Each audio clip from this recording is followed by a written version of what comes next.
Yes, students, let's start our discussion with translation.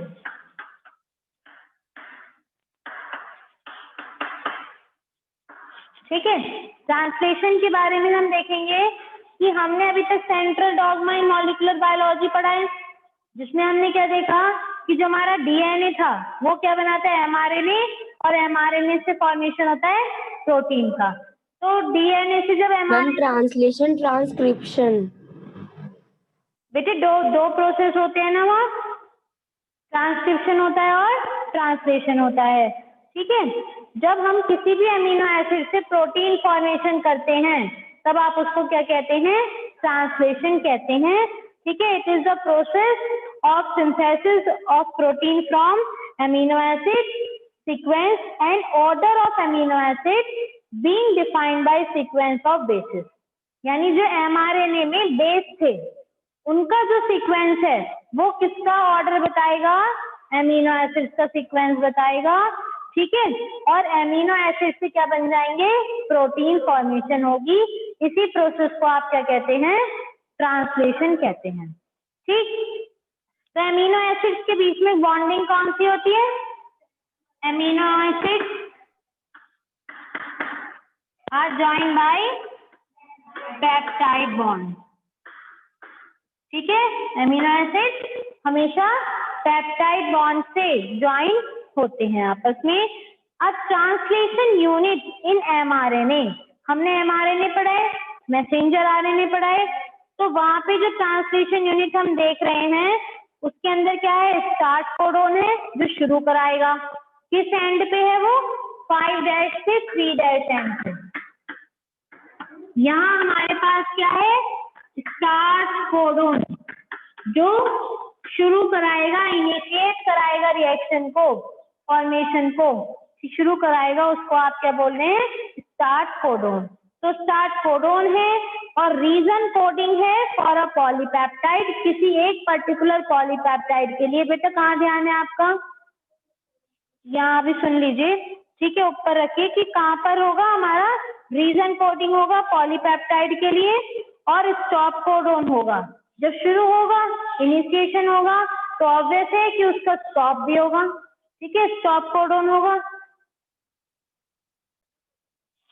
तो आप देखेंगे जो अनट्रांसलेटेड रीजन है, जिनका ट्रांसलेशन नहीं हुआ, अनट्रांसलेटेड में कौन सा आ जाएंगे, जिनका फॉर्मेशन नहीं हुआ प्रोटीन का, जिस अमीनो एसिड के रीजन से प्रोटीन नहीं बनेगा उसको आप अनट्रांसलेटेड रीजन कहेंगे। जब हमारा ट्रांसलेशन का प्रोसेस होगा उसमें क्या होगा, प्रोटीन फॉर्मेशन होगा अमीनो एसिड से। अमीनो एसिड किससे जुड़े हुए हैं, पेप्टाइड बॉन्ड से। जब ये प्रोसेस शुरू होगा तो उसके अंदर स्टार्ट कोडोन भी होगा इनिशिएट कराने के लिए। ठीक है, फिर आपके पास इसमें एक मैम कोडिंग का जो इसको पूरा, मैम इसका स्टार्ट कोडन होता क्या है, तो हम देखेंगे हमारे पास कोडिंग रीजन है और एक क्या है, स्टॉप कोडोन। उसके बाद क्या है, अनट्रांसलेटेड रीजन भी बचेगा जहाँ पे ट्रांसलेशन नहीं हो पाया। तो ये जो अनट्रांसलेटेड रीजन है ये क्या है, untranslated regions are additional sequences of mRNA, यानी एक्स्ट्रा सीक्वेंसेस, एमआरएनए के और सीक्वेंस ऐड होते जाना जिनका ट्रांसलेशन नहीं हुआ। ठीक है, तो they are presented both 5' end 3' end, यानी ये अनट्रांसलेटेड रीजन 3' एंड पे भी होंगे और 5' एंड पे भी होंगे। ठीक है, फॉर एफिशिएंट ट्रांसलेशन प्रोसेस, ताकि ट्रांसलेशन प्रोसेस आसानी से हो सके।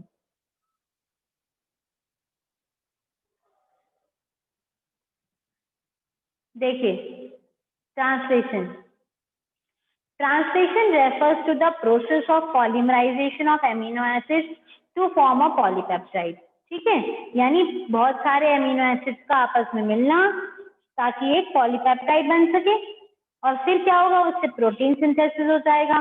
तो the order and sequence of amino acids are defined by sequence of bases, यानी एमिनो एसिड्स का क्या ऑर्डर रहेगा, किस ऑर्डर में वो आपस में जुड़ेंगे, क्या उनका सीक्वेंस रहेगा, वो डिपेंड करेगा बेसिस के सीक्वेंस पे। यानी हमने उसमें कौन से बेस लिए हैं, शुगर बेस पेयर्स कौन कौन से लिए हैं एमआरएनए में। तो the amino acids are joined by a bond which is known as peptide bond, amino acid किससे जुड़ गए, आपस में पेप्टाइड बॉन्ड से जुड़ गए। तो formation of amino acid require energy. जब भी कोई बॉन्ड बनता है तो उसको एनर्जी की रिक्वायरमेंट होती है, और जब भी कोई बॉन्ड ब्रेक होता है तब एनर्जी रिलीज होती है। जैसा हम सभी इस बात से अवेयर हैं कि जब हम देखते हैं कि हमारी बॉडी के अंदर फूड स्टोर होता है तो वो एटीपी की फॉर्म में होता है, लेकिन जब भी एटीपी का ब्रेकेज होता है तो वो क्या बना देता है, इनऑर्गेनिक फॉस्फेट और एडीपी बना देता है। तब वहां पर भी हम क्या देखते हैं कि ट्राइफॉस्फेट से बॉन्ड ब्रेक होके जब ही तो एडीपी बना, डाइफॉस्फेट कब बना, जब एक बॉन्ड टूटा। यानी जब भी कोई भी बॉन्ड बनता है तो उसके अंदर एनर्जी क्या हो जाती है, इकट्ठी हो जाती है, यानी उसको रिक्वायरमेंट होती है एनर्जी बनाने की, एनर्जी की बॉन्ड बनाने के लिए। और जब कोई बॉन्ड ब्रेक होता है तब उसके साथ साथ एनर्जी रिलीज होती है। ऐसे ही यहाँ पर हुआ कि हमने क्या देखा कि जब भी फॉर्मेशन हुआ पेप्टाइड बॉन्ड का तो वहां एनर्जी की रिक्वायरमेंट है। फिर क्या हुआ, therefore in the first phase हमने क्या देखा, itself amino acids are activated in the presence of ATP.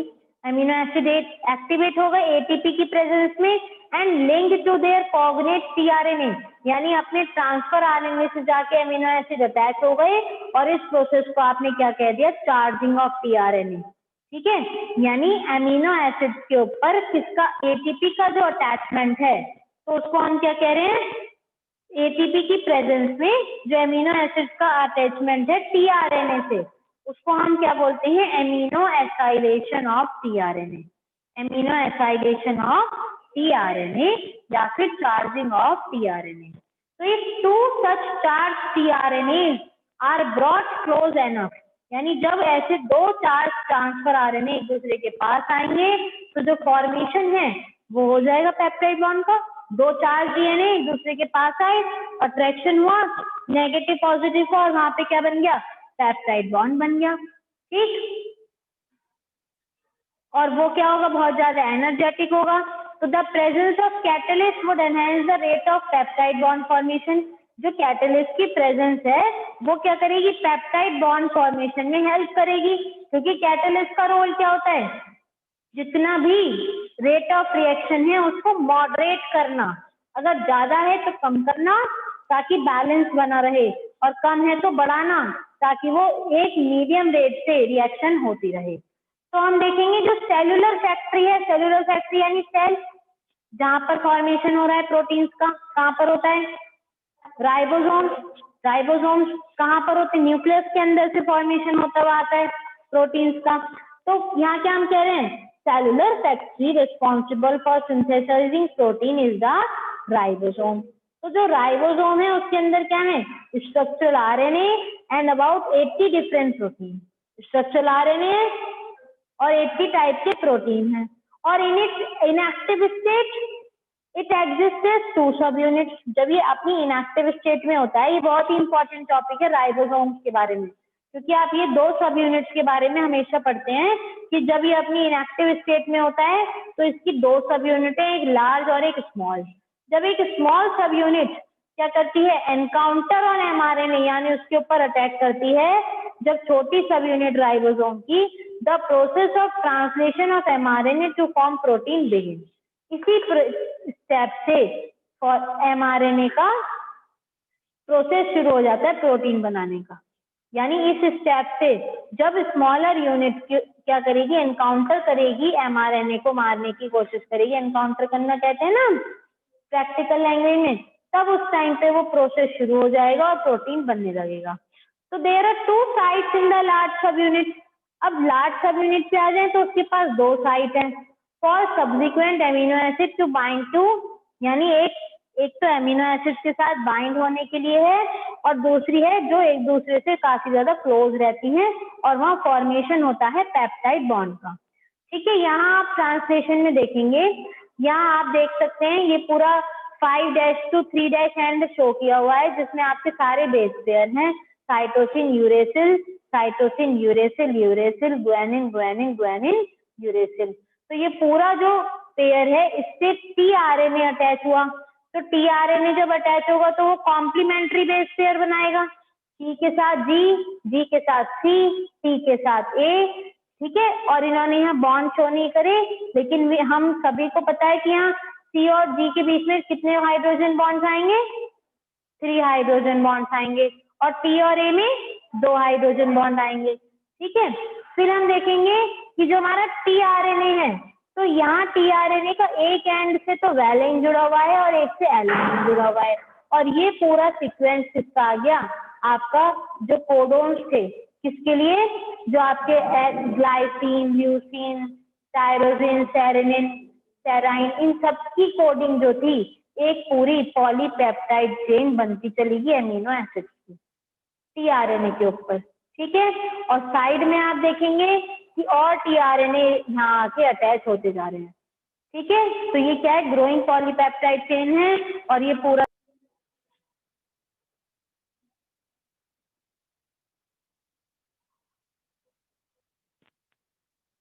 देखिए। अब यहाँ क्या हुआ, there are 2 sites in the large subunit for subsequent amino acids to bind, ठीक है। तो हमारी यहाँ पे 2 साइट हो गई। तो ribosome also act as catalyst in bacteria. देखिए राइबोसोम क्या है, कैटलिस्ट का काम भी कर रहा है। जैसे हम बात कर रहे हैं 23 सब यूनिट जो है आरएनए की, राइबोसोमल आरएनए की बैक्टीरिया के अंदर, वो एंजाइम है और उसका नाम है राइबोजाइम। और ये एंजाइम किसके लिए रिस्पॉन्सिबल है, पेप्टाइड फॉर्मेशन के लिए, पेप्टाइड बॉन्ड फॉर्मेशन के लिए। अब हम देख रहे हैं जो ट्रांसलेशन यूनिट है एमआरएनए में, वो क्या है, आरएनए का सीक्वेंस, ठीक है। कहाँ से शुरू होगा, स्टार्ट कोडोन से। अब स्टार्ट कोडोन क्या है यहाँ पर, एयूजी, फिर एक स्टॉप कोडोन भी आएगा, और फिर क्या आएगा, कोड आएगा पॉलीपेप्टाइड के लिए। तो एमआरएनए में हमने देखा एडिशनल सीक्वेंस भी है जो ट्रांसलेटेड नहीं हुआ, अभी मैंने आपको ये समझाया भी था, और उसी को हम क्या कहेंगे, अनट्रांसलेटेड रीजन। तो अनट्रांसलेटेड रीजन 5' एंड पे भी है और 3' एंड पे भी है, ठीक है। और वहां पे बहुत ही ज्यादा एफिशिएंट ट्रांसलेशन प्रोसेस की, एक्यूरेट ट्रांसलेशन प्रोसेस की जरूरत है। अगर इनिशिएशन शुरू करना है, यहाँ से क्या शुरू हो गया, इनिशिएशन यानी पूरी रिएक्शन का शुरू होना, स्टार्ट कोडोन। तो राइबोजाइम बाइंड करेगा एमआरएनए से स्टार्ट कोडोन पे यानी एयूजी पे, और अब वहां पे वो रिकॉग्नाइज कर लेगा, और उसको कौन रिकॉग्नाइज कर लेगा, इनिशिएटर टीआरएनए। इनिशिएटर टीआरएनए यानी इनिशिएट कराने वाला, शुरू कराने वाला। अब जो राइबोसोम है वो आगे बढ़ेगा, प्रोसीड करेगा, और अपने आप को एलोंगेशन फेज में ले जाएगा, लंबा करवाएगा प्रोटीन सिंथेसिस के। इस स्टेज पे क्या होगा, जो कॉम्प्लेक्सेस हैं वो किसके बन जाएंगे, एमिनो एसिड्स के, और वो आपस में टीआरएनए से जुड़ते चले जाएंगे। तो सिक्वेंशियली अगर हम देखते हैं, जो बाइंड है, बॉन्ड जो बना है, वो किसका बनेगा, एप्रोप्रिएट कोडोन जुड़ते चले जाएंगे एमआरएनए में, और कॉम्प्लीमेंट्री बेस पे। ये देखिए आप फिगर में भी देख सकते हैं ना, सी जी जी सी, यानी सी हमेशा जी के साथ कॉम्प्लीमेंट्री बॉन्ड बना रहा है और जी सी के साथ, ये सभी ने कॉम्प्लीमेंट्री बेस पेयर बनाए हैं, ठीक है।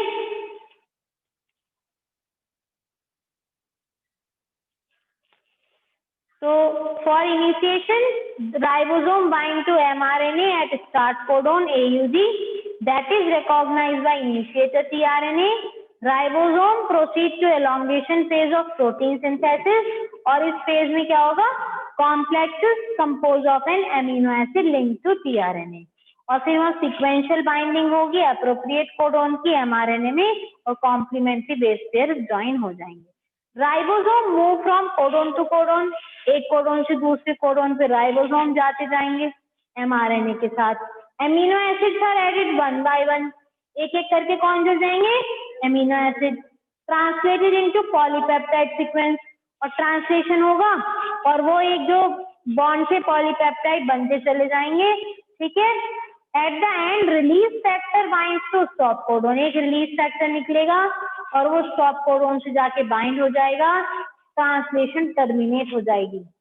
टर्मिनेटिंग ट्रांसलेशन मतलब टर्मिनेट, खत्म हो जाएगी, स्टॉप हो जाएगी, और पूरा एक क्या बन जाएगा, releasing the complete polypeptide from the ribosome, और एक राइबोसोम में से पूरा पॉलीपेप्टाइड बन के बाहर आ जाएगा।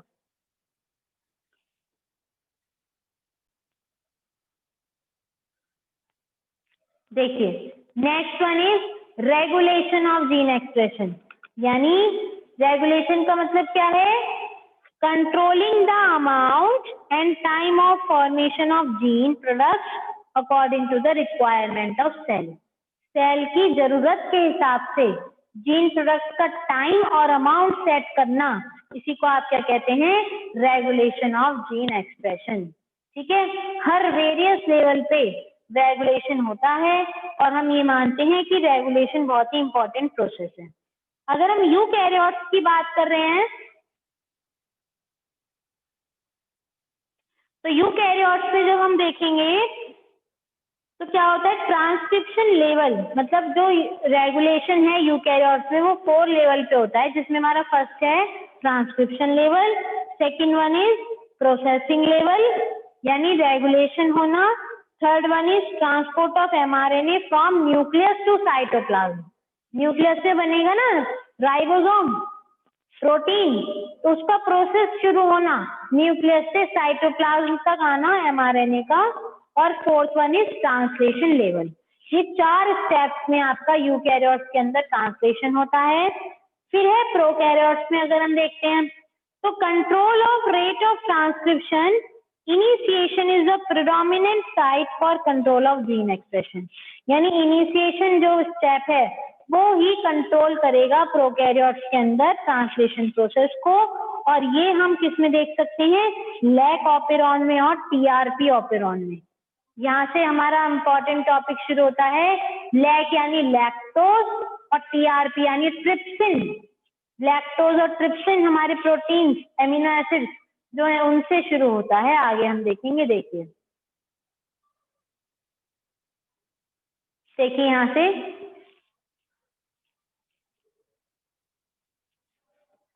पेज नंबर 116 लैक ऑपेरॉन के ऊपर प्रोकैरियोट्स देखेंगे। In prokaryotes control of the rate of transcription initiation is the predominant site for control of gene expression। और अगर हम ट्रांसक्रिप्शन यूनिट में देखते हैं तो the activity of RNA polymerase at a given promoter is in turn regulated by interaction with accessory proteins।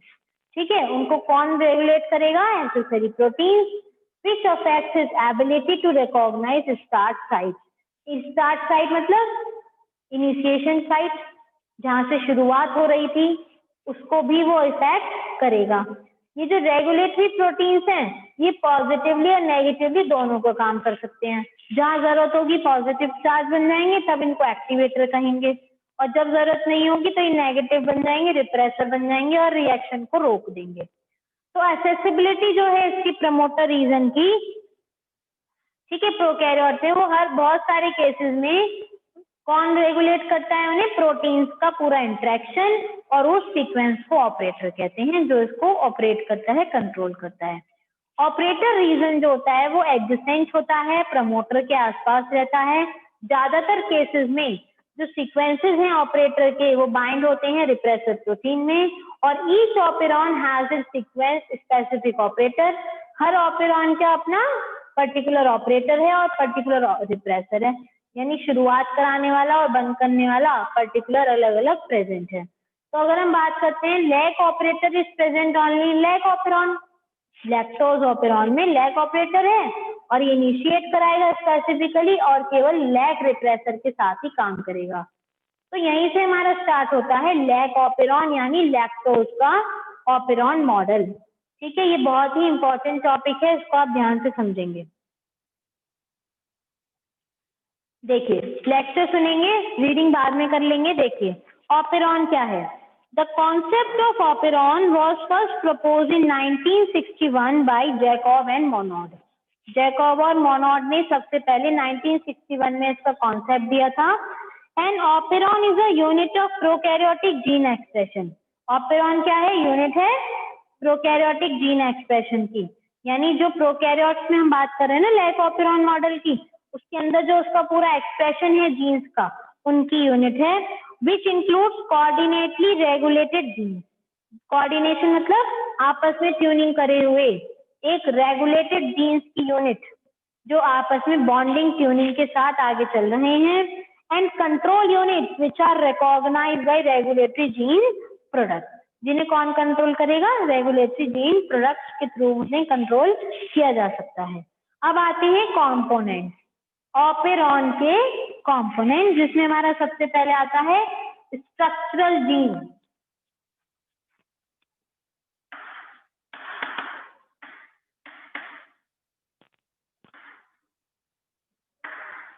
Structural gene नाम से समझ में आ रहा है structure, the fragment of DNA which transcribe mRNA for polypeptide synthesis. ठीक है, जो पॉलीपेप्टाइड सिंथेसिस के लिए ट्रांसक्रिप्शन कराएगा उस फ्रेगमेंट को स्ट्रक्चरल जीन कहेंगे। फिर है प्रमोटर, प्रमोटर नाम से समझ में आ रहा है आगे बढ़ाने वाला, प्रमोट करने वाला। The sequence of DNA where RNA polymerase bind and initiate the transcription of structural gene, उसको आप प्रमोटर कहेंगे। ठीक, फिर क्या है ऑपरेटर, तो ऑपरेटर में क्या आएगा? ऑपरेट कराना, ऑपरेटिंग सिस्टम होता है जैसे कंप्यूटर में, वो पूरे सिस्टम को क्या कराता है? आपस में बॉन्डिंग के साथ, ट्यूनिंग के साथ आगे बढ़ाता है, ऐसे ही ऑपरेटर करेगा। The sequence of DNA adjacent to promoter where specific repressor protein bind, जहाँ पे रिप्रेसर प्रोटीन आगे रोकने वाला प्रोटीन भी बाइंड होता है, उस पोर्शन को ऑपरेटर कहते हैं, जहाँ पे मतलब स्टार्ट कोडोन और स्टॉप कोडोन बाइंड होते हैं आपस में, तब हम उसको ऑपरेटर कह रहे हैं। Regulator gene, the gene that codes for repressor protein, जो रिप्रेसर प्रोटीन है रोकने वाला, उसके लिए जो जीन कोडिंग कर रहा है उसको आप रेगुलेटर जीन कहेंगे। And suppresses it's activity, obviously regulate करेगा तो उसको रोकेगा भी, तो बंद कराएगा और उसकी ट्रांसक्रिप्शन को स्विच ऑफ कराएगा, उसको आप रेगुलेटर जीन कहते हैं। फिर है इंड्यूसर, इंड्यूस कराने वाला, जो आप इंड्यूस करंट वगैरह फिजिक्स में पढ़ते हो, तो वो क्या है? यानी एक से दूसरे में उस प्रोसेस को शुरू कराना। ठीक है, जैसा कि आपने इस फिगर में भी देखा था, देखिए यहाँ देख सकते हो ना, जो आप अभी ट्रांसलेशन पढ़ रहे थे, यहाँ देख सकते हो कि यहाँ पे इस पूरी चेन के फॉर्मेशन के बाद बाकी के टीआरएनए बनने शुरू हुए थे, तो इसको हम कहेंगे, ठीक है, इंड्यूसर। तो it is a chemical of diverse nature like metabolite and hormone substrate, किसी का भी हो सकता है इनिशिएटर, इंड्यूसर। फिर है आपका लैक्टोज ऑपेरॉन, तो lactose, lac Z, lac Y और लैक ए, ये तीन जीन्स हैं जो किससे बने? लैक से बने। ये ट्रांसक्रिप्शन यूनिट का काम करेंगे और कंट्रोल करेंगे एक सिंगल प्रमोटर को भी, और जो ये एनकोडिंग करेंगे एंजाइम्स की, जिसकी जरूरत होती है लैक्टोज के लिए, कार्बन सोर्स के लिए। जो लैक आई है ये जीन प्रोडक्ट है, लैक रिप्रेसर जो है वो, ये दोनों ही एक्सप्रेस किए जाएंगे और ये एक सेपरेट ट्रांसक्रिप्शन यूनिट बना देंगे। देखिए आप फिगर में देखेंगे,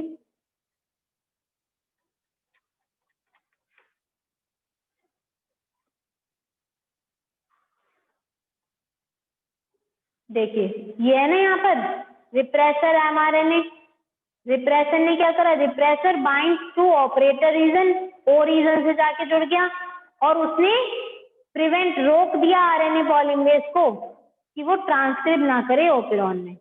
अब ये किसके था? अगर इंड्यूसर नहीं था, लेकिन इंड्यूसर के आते ट्रांसक्रिप्शन हो गया, ट्रांसलेशन हो गया।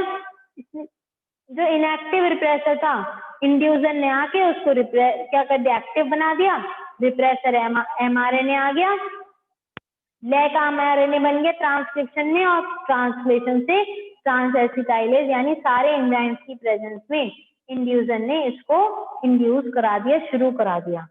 ठीक है, तो ऑपेरॉन समझ में आया? लैक ऑपेरॉन में क्या करा हमने? यूनिटली प्रोकैरियोटिक जीन एक्सप्रेशन की और उसको रेगुलेट करा के एक जीन प्रोडक्ट बना दिया। ठीक है, तो इसके अंदर हमारे तीनों का रोल था। देखिए जीन जेड बीटा ग्लैक्टोसाइड के लिए कोडिंग करेगा, जीन वाई परमिएज के लिए, परमिएज क्या होता है? जो परमिएबिलिटी देता है सेल को, झेलने की क्षमता देता है। जीन ए ट्रांस एसिटाइलेज के लिए कोडिंग करेगा, ठीक है, और ट्रांस एसिटाइलेज किसका काम करेगा? एंजाइम्स का, जो किसमें रोल कराएंगे? कैटलिस्ट में। अगर लैक्टोज एब्सेंट है तो तो जब लैक्टोज एब्सेंट है तो आई gene regulator and producer repressor mRNA which translate into repressor protein, वो mRNA को रिप्रेसर प्रोटीन बना देगा। और जब लैक्टोज प्रेजेंट है, ठीक है, तो लैक्टोज एक्ट एज इंड्यूसर, वो बाइंड करेगा रिप्रेसर के साथ और एक इनएक्टिव रिप्रेसर फॉर्म कर देगा, ठीक है। और जब जीन लैक्टोज प्रेजेंट है तब उस टाइम पे क्या होगा, the repressor fails to bind to the operator region, वो ऑपरेटर से बाइंड नहीं हो पाएगा, आरएनए पॉलीमरेज ऑपरेटर से बाइंड हो जाएगा और वो लैक mRNA बना देगा और फिर इसके बाद यहाँ से लैक ऑपेरॉन स्विच ऑन हो जाएगा।